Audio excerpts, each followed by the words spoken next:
Bonsoir, les titres. Comment préserver l'environnement côtier en Afrique de l'Ouest? Les experts se mobilisent à Conakry et durant 5 jours, ils vont tenter de trouver des solutions pour un investissement efficace dans la résilience côtière. L'immigration clandestine se développe en Guinée. Comment freiner le phénomène? L'OIM et le gouvernement partagent leurs idées. Une nouvelle politique est annoncée. Est-elle efficace? Décryptage dans ce journal.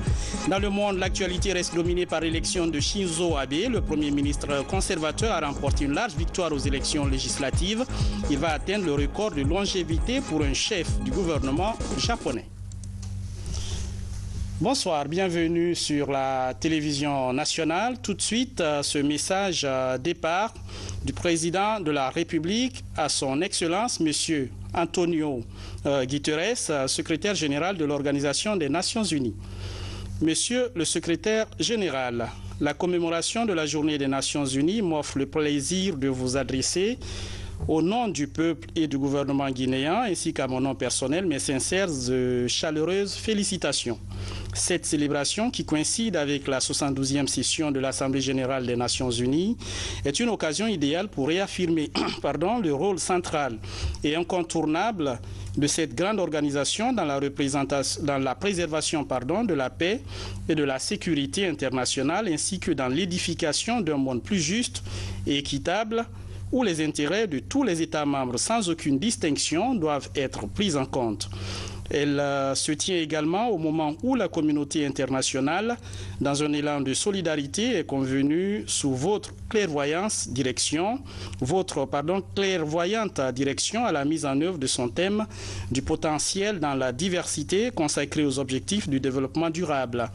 Dans cette tâche commune, la République de Guinée, à travers l'Union africaine dont je tiens la présidence, renouvelle son engagement à apporter sa modeste contribution.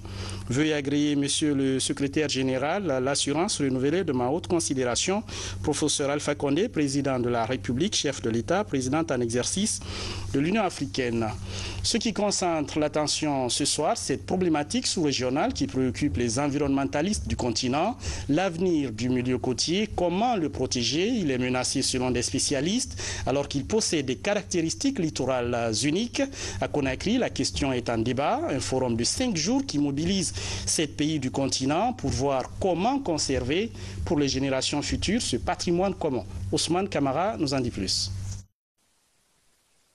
La conservation de la biodiversité et de protection du littoral ouest africain revêt une importance économique, sociale et écologique pour les pays côtiers. Cette 9e édition du Forum régional côtier et marin de Conakry est placée sous le thème « Investissons dans la résilience côtière pour un avenir prospère en Afrique de l'Ouest ». L'objectif est non seulement de préserver les acquis du littoral, mais aussi favoriser les atouts naturels. Les États côtiers de l'Afrique de l'Ouest ont en partage un espace géographique qui se distingue par l'abondance de ses ressources côtières et marines. Et c'est par le mérite d'une bonne gouvernance environnementale que ces atouts naturels doivent être valorisés et préservés pour les générations à venir. Les différents pays sont confrontés aux mêmes contraintes et obstacles, dont notamment la perte de la biodiversité, la dégradation des ressources forestières, la surexploitation des ressources halieutiques, la faiblesse des moyens de protection, de la conservation et de la gestion des zones productives vulnérables, telles que les zones humides, les aires marines protégées et les zones naturelles.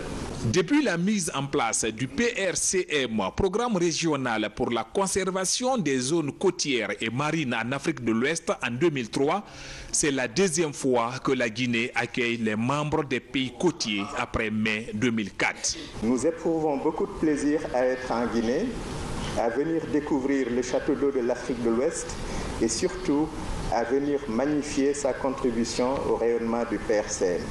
Le partenariat régional de conservation côtière et marine, PRCM, est une initiative régionale réussie, dont les objectifs s'intègrent dans les instruments stratégiques et juridiques internationaux auxquels les différents gouvernements ont souscrit.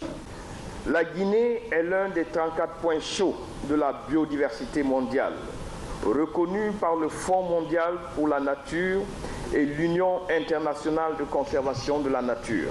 Pour relever ces défis, Aussi bien à l'échelle régionale que nationale, la synergie d'action devient indispensable pour soutenir la durabilité des intérêts économiques et écologiques majeurs des usagers.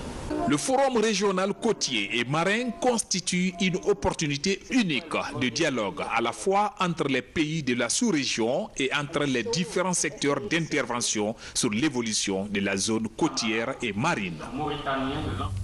Pendant ce temps, à Boké, les autorités locales reçoivent une mission conjointe, ministère mine et environnement. Au menu des discussions, vous allez l'entendre, le respect du plan de gestion environnementale et sociale des sociétés minières.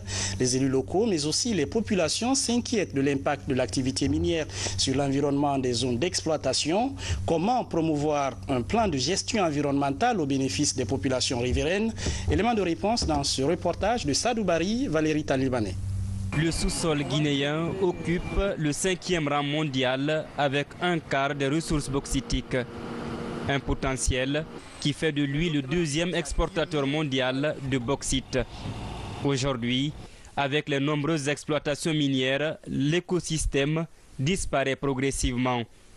Une préoccupation partagée à Boké entre les départements des mines, de l'environnement et les autorités de la région sur l'impact environnemental et social des sociétés minières. Au mois d'avril, quand il y a eu des mouvements à Boké, l'une des revendications était aussi le respect des normes environnementales et sociales.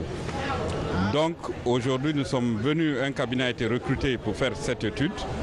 Nous sommes venus pour le lancement de l'étude d'impact environnemental et social des entreprises minières évoluant dans la région de Boké, mais aussi plus large que ça, sur toute l'étendue du territoire.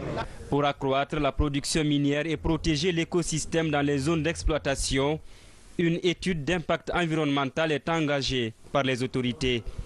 L'objectif est de minimiser les risques d'agression de Dame Nature.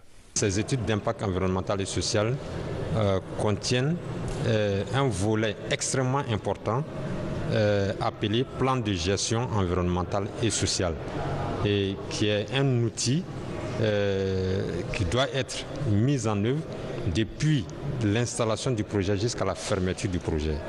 Et c'est ce plan de gestion environnementale et sociale qui contient les différentes activités qui doivent être réalisées dans le cadre de la mise en œuvre des projets miniers pendant tout le long du cycle de ces exploitations minières. Les impacts qui seront générés par chaque activité également sont contenus dans ce plan de gestion environnementale et sociale. Et par rapport aux impacts négatifs, les mesures qui sont prévues par l'entreprise minière pour soit éviter ces impacts-là, ces impacts négatifs, soit les atténuer ou soit les supprimer ou les compenser. L'État guinéen a recruté le cabinet Louis Berger pour assurer le suivi de cette opération. L'étude sera élargie sur l'ensemble des zones d'intervention des sociétés minières en Guinée. Une période de 2 mois est définie afin de redynamiser le PGES, plan de gestion environnementale et sociale. Je vous amène en région forestière là-bas et vous allez le voir, une campagne de communication sur les retombées minières est lancée par l'ITIE. Les responsables annoncent par exemple que Lola bénéficie de 230 millions de francs guinéens. L'opération touche plusieurs villes du pays comme Zérékoré et Farana. Regardons ce reportage de notre envoyé spécial, Mamadou Alpha Baldé. En région forestière, la Société des mines de fer de Guinée est l'une des principales compagnies minières en activité dans la zone. En mission de dissémination de ses rapports 2013, 14 et 15, l'ITIE Guinée communique aux acteurs sociaux de Zérékoré et Lola les retombées économiques de la production minière durant cette période. Au titre des taxes superficiaires, Lola a reçu en 2015 un montant estimé à plus de 230 millions de francs guinéens. Des informations qui sont portées à la connaissance de tous en vue de favoriser une utilisation rationnelle des fonds reversés aux communautés locales. Cela va permettre aux gens de comprendre ce qui se passe, et cela va augmenter la transparence. Avant, les gens n'avaient pas quelqu'un qui pouvait peut-être leur dire ce qui se passe. Et maintenant, il y a même un site sur lequel tu peux aller voir les rapports. Ça, c'est un facteur important.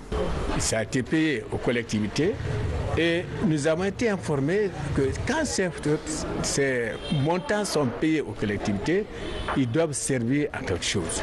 Et c'est pour cette raison que nous autres, nous partons de cette rencontre-là très enrichis. À Farana, la dissémination s'est déroulée à 2 niveaux. D'abord, à la préfecture avec les différentes autorités locales et représentants de la société civile, puis à l'Institut supérieur agronomique et vétérinaire de Farana, devant un parterre d'étudiants et encadreurs. En 2015, par exemple, la localité a perçu environ 1,6 milliard de francs guinéens de la part de Belzone Holding dans la fourchette des redevances superficielles.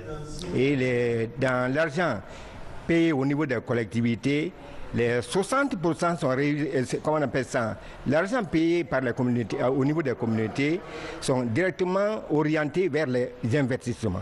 Quand je prends personnellement vers Chouma, à Hermakono, on a quelque chose de 200 et quelques millions qui sont payés au niveau, ça c'est le plus petit montant payé, petit montant payé, reçu au niveau des collectivités. Donc le montant payé rentre toujours dans l'investissement. Les 90% rentrent dans l'investissement au niveau des collectivités.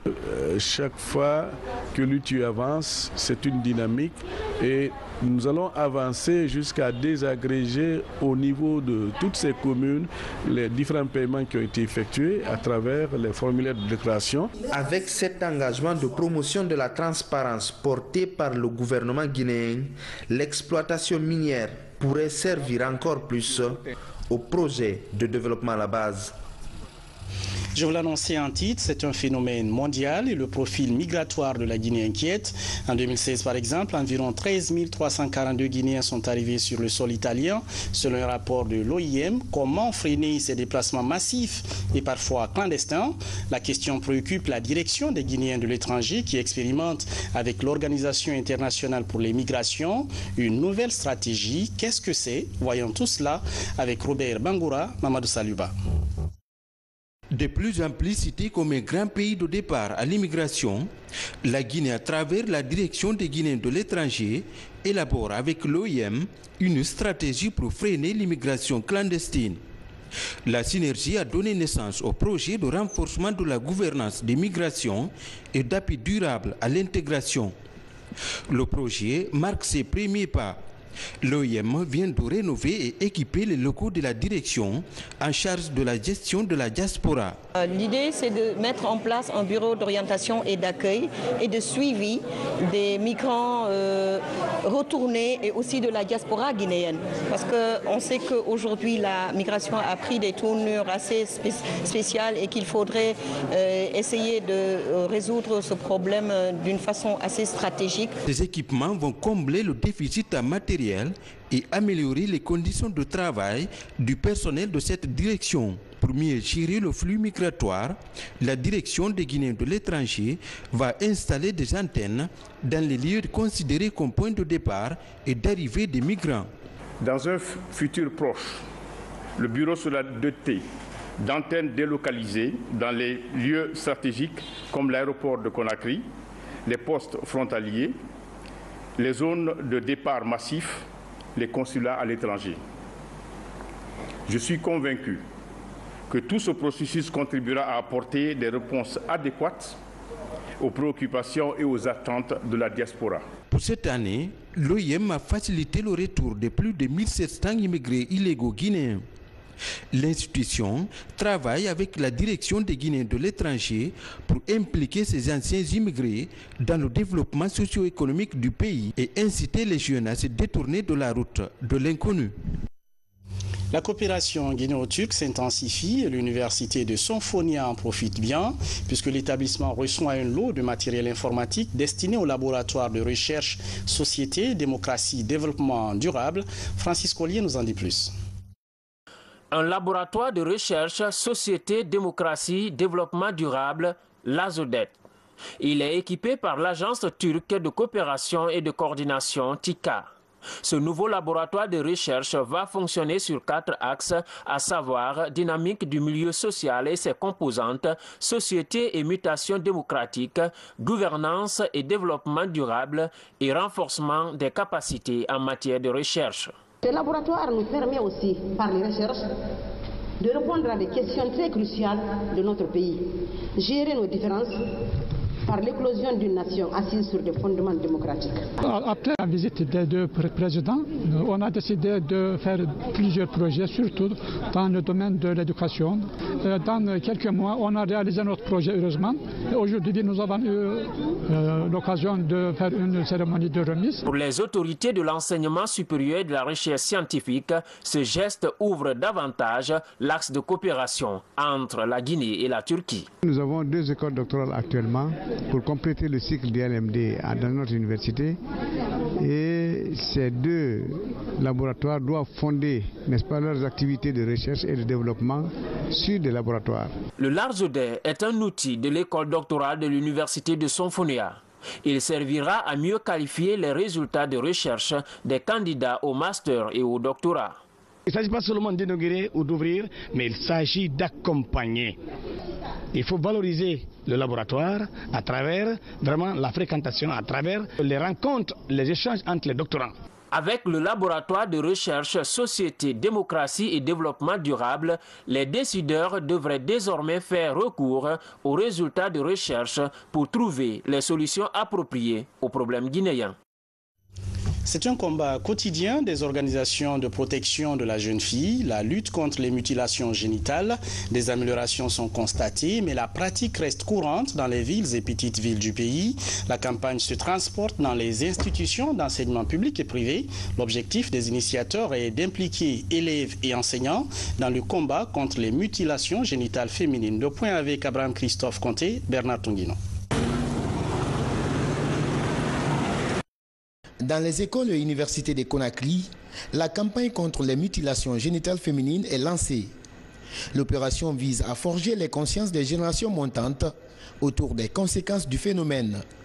Initiée par le ministère de l'Action sociale, cette sensibilisation est menée sur le terrain par l'ONG Aide Action au Développement. Nous sommes en train de faire la campagne de sensibilisation pour l'abandon de la mutilation génitale féminine. Comme le nom de notre ONG indique, nous accompagnons toutes les actions allant dans le sens d'un développement durable. Donc les messages forts ont été quoi? Nous avons ici, à travers des spots, à travers des sketchs, montré la dangerosité de la mutilation génitale féminine qui n'a rien d'avantage sur une fille. Espace d'échange entre élèves et professionnels de la santé, cette rencontre sur les MGF sensibilise les jeunes filles en les invitant à devenir actrices de leur propre épanouissement sanitaire. À travers cette sensibilisation, j'ai compris l'ampleur que c'est qui pour cette pratique que l'on adopte actuellement, que c'est pas bon. Selon les statistiques, en Guinée, plus de 97% de jeunes filles sont victimes de mutilations génitales féminines. Un chiffre qui classe le pays au 2e rang mondial derrière la Somalie. Tout près, à Dubrika, des infrastructures sociales de base sont en cours de réalisation. La ville s'agrandit avec de nouveaux quartiers, une population cosmopolite. La commune est en plein boom et les autorités locales veulent la rendre plus attractive. Tout ça dans un esprit de tolérance politique qui impressionne. Images et témoignages dans ce reportage du Ousmane Toumani Camara. L'union fait la force. Loin d'un slogan, le dicton est plutôt un principe de gestion de la délégation spéciale de Dubreka. Ce marché public au quartier Kindiadi, secteur Kakulumaraï, est l'un des fruits de la collaboration réussie entre des hommes issus de plusieurs tendances politiques du pays. À la délégation spéciale, il y a 5 partis qui sont représentés. Donc c'est une équipe qui est en train de travailler, ce n'est pas simplement le président. Le président est là pour coordonner, donc il faut consulter tous les conseillers. Donc ce sont les 5 partis qui se retrouvent. Les conseillers se retrouvent, on monte les projets, on valide et puis on exécute.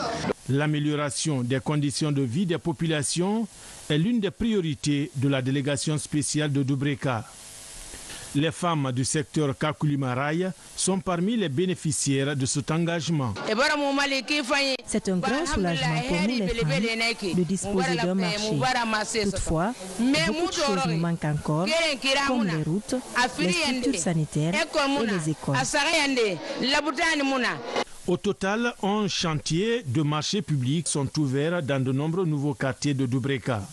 Et la délégation spéciale projette une série d'inaugurations de ces infrastructures sociales de base en décembre prochain. Ce week-end, l'artiste nigérian Davido s'est produit au Palais du Peuple en image dans cette compilation. L'actualité nationale en bref, commentée par Yaya Silla. L'Association guinéenne pour la défense des acquis démocratiques et l'Union guinéenne antifraude, deux plateformes de la société civile qui évoluent ensemble. Les deux plateformes disposent désormais d'un bâtiment leur servant de siège. L'infrastructure est située au rond-point de Constantin dans la commune de Matam. L'Association guinéenne pour la défense des acquis démocratiques et l'Union guinéenne antifraude se fixent pour objectif, entre autres, de dénoncer tout acte mettant en cause la quiétude sociale, la corruption, la fraude. Nos projets, comme on l'a dit, c'est la défense d'abord des acquis démocratiques. Et qui parle d'acquis démocratiques parle forcément du régime démocratique, parle forcément des élections, parle forcément de la bonne gouvernance, parle forcément de la paix. Parce que sans paix, il n'y a pas de démocratie. Et la Guidade, ce que je sais, la Guidade continuera à sensibiliser et la population guinéenne et les gouvernants à pérenniser la paix. Accompagner le président de la République dans ses initiatives reste la préoccupation majeure de la section arc-en-ciel de Sofonia Gare. C'est dans ce cadre que se situe cette manifestation de soutien. Sous le slogan « La Guinée avance », cette action magnifie les œuvres entreprises par le professeur Alpha Condé depuis son accession à la magistrature suprême du pays en 2010. Si nous prenons le bilan du professeur Alpha Condé, nous nous rendons compte que tout ce qu'il a promis, il est sur le sommet de la réalisation parfaite. Nous sommes obligés de soutenir le professeur Alpha Condé parce que lui et nous avons un objectif commun, celui de l'épanouissement total de toute la population guinéenne. Et nous avons une même passion, celle de voir une Guinée unie et prospère. Dans le stade préfectoral de Dingraï, 8 équipes de football prennent part à ce tournoi doté du trophée professeur Alpha Condé. Le match d'ouverture a mis aux prises l'équipe de la sous-préfecture de Kalinko en jaune à celle de Banora en vert. Au bout de 90 minutes de spectacle footballistique, l'équipe de Kalinko a dominé son adversaire de Banora sur le score de 2-0. À 25 ans, l'artiste David Adedji Adeleko enflamme l'esplanade du Palais du Peuple. Grand nom de la musique urbaine guinéenne comme Oudi Premier et Soul Banks étaient à ses côtés pour offrir au public un spectacle de qualité. L'événement a suscité beaucoup de joie chez les mélomanes de la capitale. Dans le monde au Japon, Shinzo Abe a réussi son pari en rapportant une large majorité aux élections. Pendant que les questions écologiques dominent l'actualité italienne, la Corée du Sud prépare les Jeux d'hiver, comme le montre cette compilation de Marie-Angélique Bangoura. Au Japon, le Premier ministre conservateur Shinzo Abe sort grand vainqueur des législatives de dimanche. La coalition formée par son parti et le parti Komeito obtiendrait 2/3 des sièges. Shinzo Abe s'est engagé à travailler pour renforcer la sécurité de son pays. Après l'élection japonaise, l'opposante Yuriko, gouverneure de Tokyo et fondatrice du Parti de l'Espoir, a reconnu sa sévère défaite. Depuis Paris, où elle est présente, elle a remercié ceux qui l'ont soutenue dans une déclaration. Elle a obtenu environ 50 sièges à l'issue de ce scrutin législatif. En Italie, les riches régions de la Vénétie et de la Lombardie ont voté dimanche à une écrasante majorité en faveur d'une plus grande autonomie. La participation est suffisamment importante pour leur donner un pouvoir de négociation face à Rome. Prisée des touristes, Chypre lutte pour réduire ses déchets. En plein soleil, sur une plage bondée de la station balnéaire d'Ayanapa, des touristes jettent des canettes dans les poubelles du tri. L'île méditerranéenne reçoit plus de visiteurs que jamais et cet afflux touristique l'a mise sous pression. Elle doit développer le recyclage. En Corée du Sud, la répétition pour la cérémonie d'allumage de la torche olympique a commencé ce lundi, avant la cérémonie d'allumage de la flamme olympique des Jeux d'hiver de 2018. Voilà, c'est la fin de ce journal. Merci à la régie, au cadreur Eugène Dounamou, Lansana Tambaya Silla, au réalisateur Mohamed Lamine Kamara, Mamadou Saliouba et à toute l'équipe de la rédaction, ainsi qu'à nos téléspectateurs, notamment de Beila, Farana Fugumba et partout à Dalaba. Restez fidèles à la télévision nationale.